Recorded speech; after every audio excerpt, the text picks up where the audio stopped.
Yes, children, in today's class, we shall take up question number 15 of exercise 10.1. Let us start the question.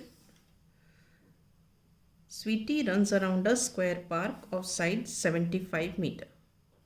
Bulbul runs around a rectangular park of length 60 meter and breadth 45 meter.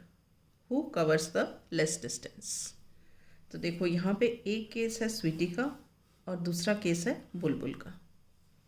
तो हम दोनों cases लेते हैं. First case हम लेते हैं Sweetie. Case 1, Sweetie. Sweetie runs around a square park of side 75 meters. This is a square park of side 75 meters. ठीक है. So since it is asked who covers the less distance, मतलब distance के बारे में बात कर रहे हैं, तो we have to find out the perimeter. तो हम start करते हैं. Side of square park, that is 75 meter. Therefore perimeter of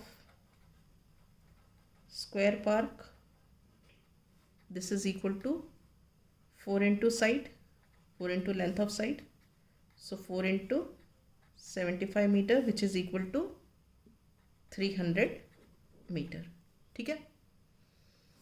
So Sweetie covers 300 meters. All right. Now we have case 2. That is Bulbul. Right.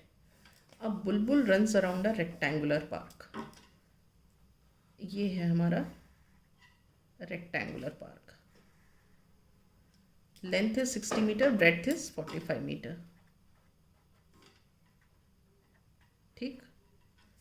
Again we will find out the perimeter. So length of rectangular park,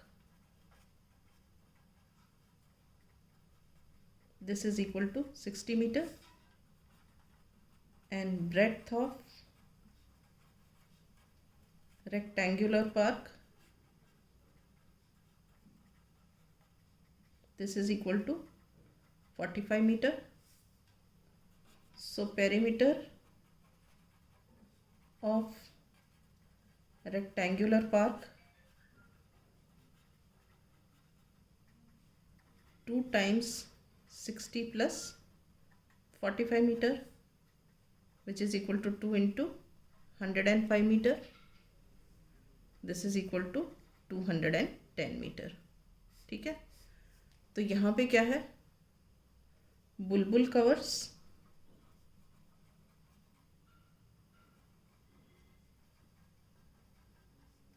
210 metres. अब question क्या पूछा गया है? Question पूछा गया है who covers less distance. ठीक है. So here 210 meters is less than 300 meters. So we say that Bulbul covers less distance. Bulbul covers less distance. This is clear, right? Okay. Now we take up question number 16.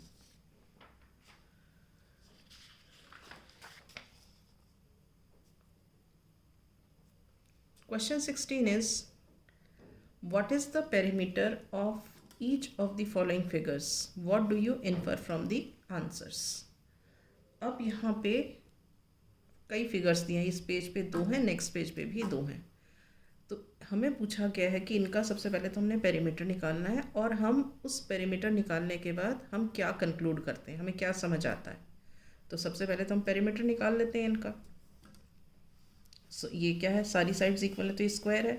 तो हम लिखेंगे perimeter of the square is equal to 25 centimeters plus 25 centimeters plus 25 centimeters plus 25 centimeters.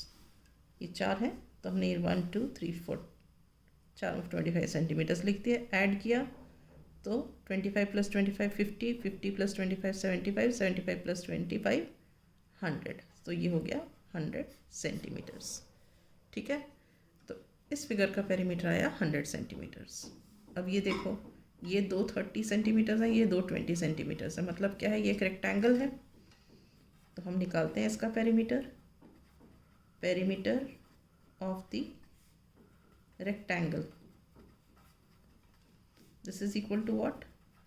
30 centimeters plus 20 centimeters plus 30 centimeters plus 20 centimeters. ठीक है, 30 plus 20 50, 50 plus 30 80, 80 plus 20 100 centimetres.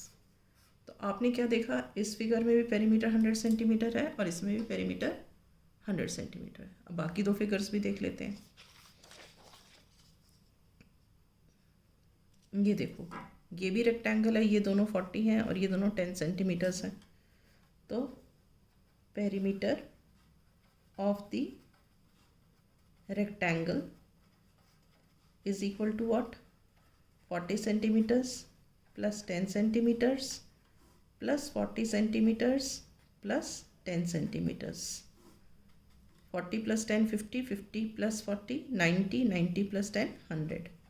इसका भी perimeter 100 centimetres. ठीक है, ये क्या है? ट्राइंगल है. और कैसे टाइप का ट्राइंगल है? आइसोसेलेस, क्योंकि ये दो साइड्स इक्वल हैं. ठीक है, तो हम लिखेंगे perimeter of isosceles triangle is equal to 30 centimetres plus 30 centimetres plus 40 centimetres. 30 plus 30 60, 60 plus 40 100 centimetres. तो आपने क्या देखा, चारों फिगर्स में सबका पेरीमीटर 100 सेंटीमीटर्स आया. तो इससे हम क्या कंक्लूड करते हैं कि different figures can have same perimeter since the perimeters in all the 4 figures is 100 centimeters. We conclude that different figures can have same perimeters. Is this clear? Right. With this, I wind up my class. In the next class, I shall take up the next question.